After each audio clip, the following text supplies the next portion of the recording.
What's up, everybody? Welcome to Don't Give Up with Jacob. Today, I have a special guest joining me on my show. Not only that, but he's also a visual artist, travel photographer, circus entertainer, and the author of a book known as The Cycle of Kindness. So it is my pleasure to welcome to my show Nathaniel Allenby. Hello, Jacob and audience. Thank you so much for having me. It's an honor to be here. I love your message of don't give up. It's all about resilience and perseverance, and that's what it takes to get through this life with grace. That's right. So, welcome to my show, Nathaniel. I'm so glad you were able to come on today. Thanks. I am so grateful to get to speak about these kinds of things and share with your audience some of my unusual life story and hopefully inspire, encourage, and motivate people along the way. All right. So, I have a couple of questions to ask you about your life and your everyday living. Sounds good? Yeah. All right. So, first off, I heard that you had your own circus known as Cirque Quirk. Yeah, Cirque like Cirque du Soleil, quirk like we're all a little quirky. Let's celebrate our differences. It's been a dream, kind of like a little baby. I've grown for the last 14 years. We are based in San Diego, California, but perform internationally. I've been blessed to visit 5 continents, see 20 different countries, and perform in many of them. I'm a juggler, a stilt walker. I do character acting, puppeteering, balancing, ringmaster, MC, and also identify as neurodivergent. So some of these things were really difficult for me. Had a counselor one time when I was going through some family therapy tell me that they believed that I was on the spectrum, and that's the most clinical of a diagnosis that I've gotten. And wow, I mean, this life is a total journey. It's Wow. Definitely sounds very interesting. So I'm going to ask you, what inspired you to start this awesome circus, and what else do you do for an everyday living?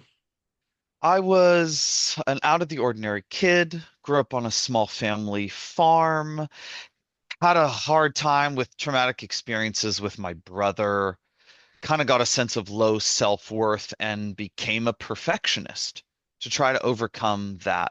Fast forward a while later, I was on a track to become a politician, but in college thought that was kind of vile, seditious, and corrupt.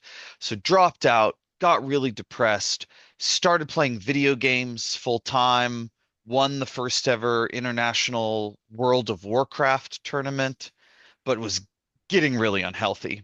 So my best friend offered me a one-way plane ticket to Europe and a bicycle when we got there, as long as I would travel around with him wherever he wanted to go.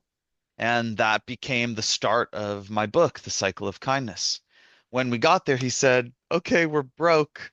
You get to learn how to juggle so we can make money performing on the streets." And I was terrible. It took me a month of practicing an hour every day to learn.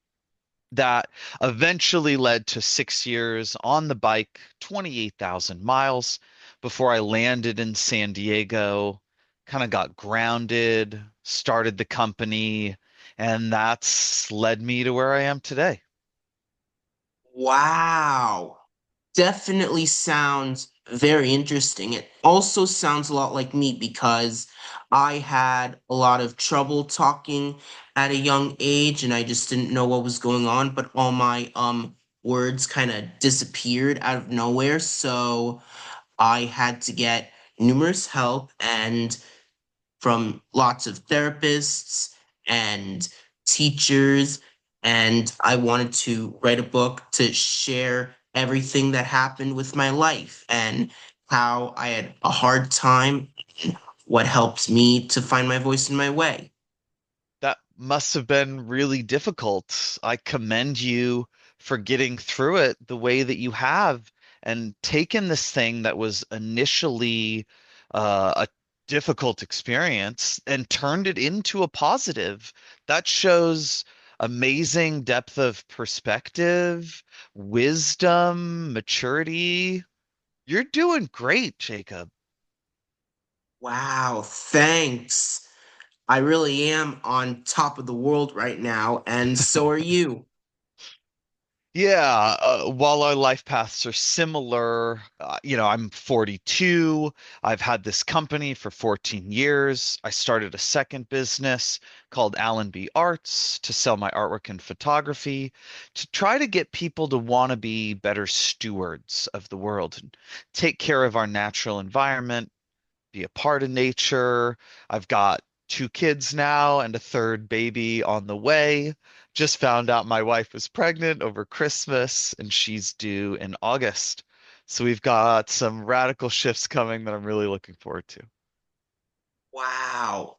Definitely sounds interesting. And speaking of making art, is there any way that certain patterns or symbols in your art reflect on certain ways how your brain sees the world?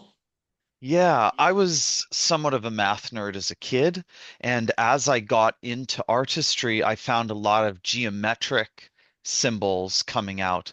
I would also go and look up really ancient symbolism, especially within religious traditions, and often include those in the center or on the sides of the art pieces, and then kind of design things around what's commonly called sacred geometry, overlapping circles or shapes within shape patterns. And so most of my hand-drawn artwork shows up in that way. Wow. Definitely sounds very interesting. I also like to make art, including Yeah. lots of things that are going on with my life, such as cartoon illustrations. I also draw some awesome objects and cartoon characters. Yeah, it's very interesting and it's very soothing and relaxing for me. I was going to ask, how do you feel when you're drawing? Well, art has been a thing that was very, very big with my life ever since day one. I've been doing it for quite a while, and I love making art because I get to see my creativity and my big imagination all come to life on a single sheet of paper. I love that for you. Like you said, it feels very peaceful to me also. It's kind of a Zen practice. It's a really beautiful way to quiet the mind. Yeah, it really is, honestly. So I also have to ask you, when did you realize that your differences could actually be a strength and not a setback?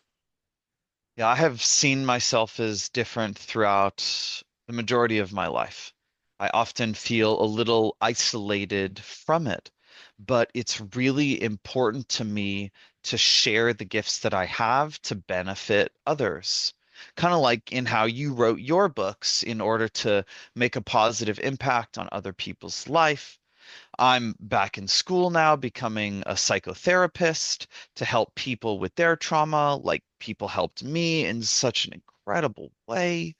And my dream is to start a nonprofit organization to encourage and incentivize people to do acts of kindness and acts of generosity for strangers so that we can make the world a better place and show people the effect that it has on others so that people feel inspired to do it themselves and jump on board and participate and go feed people or give people clothes or books or, build schools and hospitals and all of these things that people around the world need, but don't necessarily have the resources to create for themselves.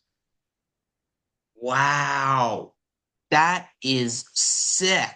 I also want to create a merchandise store where I sell merchandise off of my creative characters.